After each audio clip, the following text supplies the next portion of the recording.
Superhero ang dating kahit ordinaryong tao. Minsan sa ating buhay ay iniisip natin na maging superhero tayo, lalo na ang mga kabataan nasa dekada 80s at 90s.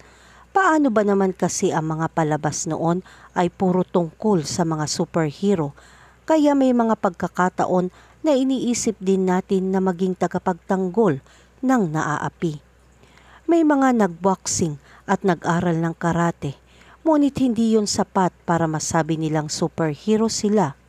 Kapag dumating ang pagkakataon ay magagamit nila ang kanilang kaalaman, ngunit may mga tao na higit pa sa pakikipaglaban ang gusto nilang gawin para mapatunayan nilang kakaiba sila sa marami.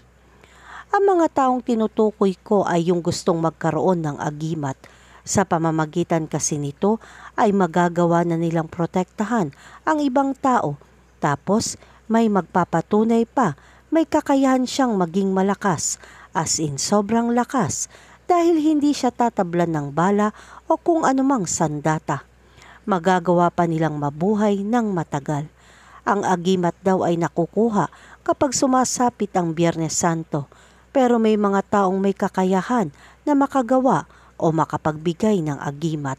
At kung may suot kang agimat ay hindi ka raw mawawala sa mundong ito hanggang hindi mo iyon naaalis sa katawan mo o wala kang pinagpapasahan.